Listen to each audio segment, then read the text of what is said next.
یہ واقعہ شام کے شہر دمشق میں پیش آیا۔ ایک نوجوان خوبصورت لڑکی روزانہ اکیلے یونیورسٹی جاتی تھی۔ اسی یونیورسٹی میں اس کا والد ایک ڈپارٹمنٹ کا انچارج تھا۔ ایک دن چھٹی کے فوراً بعد اچانک بادل گرجنے لگے اور زوردار بارش ہونے لگی۔ ہر کوئی جائے پناہ کی تلاش میں دوڑ رہا تھا۔ سردی کی شدت بڑھنے لگی۔ آسمان سے گرنے والے اولے لوگوں کے سروں پر برسنے لگے۔ یہ لڑکی بھی یونیورسٹی سے نکلی اور جائے پناہ کی تلاش میں دوڑنے لگی۔ اس کا جسم سردی سے کانپ رہا تھا، لیکن یہ نہیں جانتی تھی کہ اسے پناہ کہاں ملے گی۔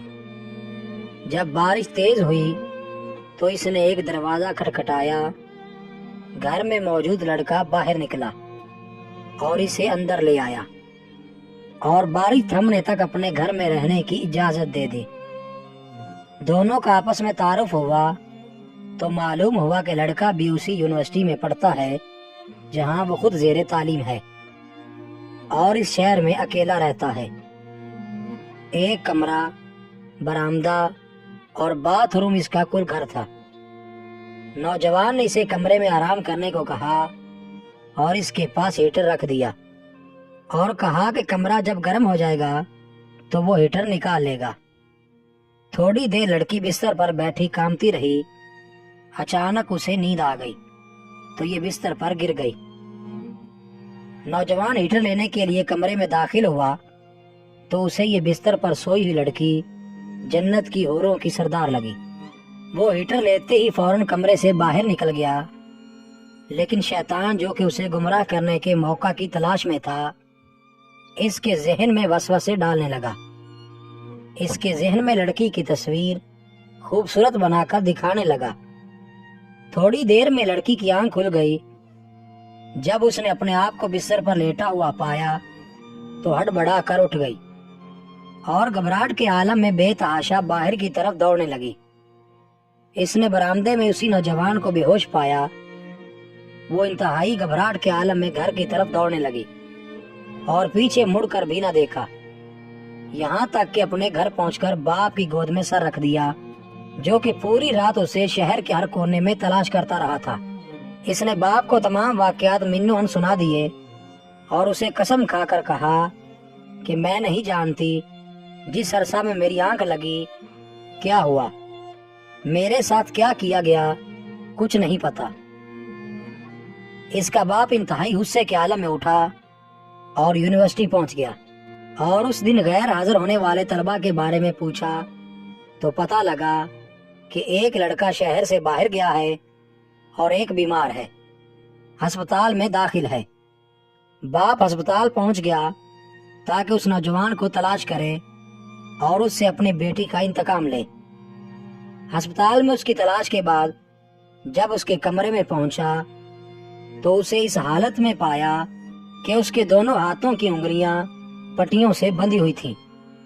اس نے ڈاکٹر سے اس مریض کے بارے میں پوچھا تو ڈاکٹر نے بتایا جب یہ ہمارے پاس لایا گیا تو اس کے دونوں ہاتھ جلے ہوئے تھے۔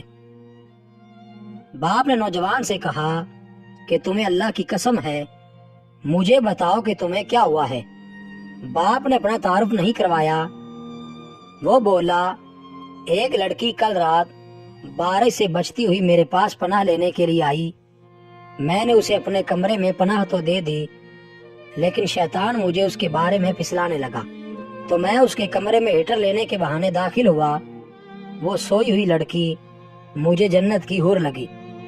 میں فوراً باہر نکل آیا، لیکن شیطان مجھے مسلسل اس کے بارے میں پھسلاتا رہا اور غلط خیالات میرے ذہن میں آتے رہے۔ تو جب بھی شیطان مجھے برائی پر اکساتا، میں اپنی انگلی آگ میں جلاتا تاکہ جہنم کی آگ اور اس کے عذاب کو یاد کروں اور اپنے نفس کو برائی سے باز رکھ سکوں، یہاں تک کہ میری ساری انگلیاں جل گئیں اور میں بے ہوش ہو گیا۔ مجھے نہیں پتا کہ میں ہسپتال کیسے پہنچا۔ یہ باتیں سن کر باپ بہت حیران ہوا، بلند آواز سے چلایا، اے لوگو، گواہ رہو، میں نے اس پاک سیرت لڑکے سے اپنی بیٹی کا نکاح کر دیا ہے۔ سبحان اللہ، یہ ہے اللہ سے ڈرنے والوں کا مقام۔ اگر اللہ کا خوف نہ ہوتا تو اس لڑکی کی عزت محفوظ نہ رہ سکتی۔ جو بھی لڑکا یا لڑکی غلط تعلقات قائم کرتے ہیں یا غیر شرعی دوستیاں یا محبتیں کرتے ہیں تو وہ اپنے اس برے فعل کو چھپانے کی حتی الامکان کوشش کرتے ہیں۔ وہ چاہتے ہیں کہ والدین ان کے ان کاموں سے بے خبر ہیں، حالانکہ وہ یہ جانتے ہیں کہ اللہ ان کے ہر فعل سے باخبر ہے، پھر بھی ان کے دل میں اللہ کا خوف پیدا نہیں ہوتا۔ ایسا کیوں ہے؟ کیونکہ والدین نے بچپن سے ان کے دل و دماغ میں اللہ کے خوف کے بجائے اپنا ذاتی خوف، رعب و دبدبا، سزا کا ڈر ہی بٹھایا ہے۔ اسی لیے آج وہ اللہ سے بے پرواہ ہو کر والدین سے چھپ کر گناہوں کا ارتکاب کرتے ہیں۔ اور ایسے بھی والدین ہیں جنہوں نے اپنی اولاد کی تربیت خوف خدا پر کی، تو ان کی اولاد نے بھی ہمیشہ برائیوں سے اپنے آپ کو باز رکھا۔ مزید اچھی ویڈیوز کے لیے چینل کو سبسکرائب کریں اور بیل کے آئیکن کو لازمی پریس کریں۔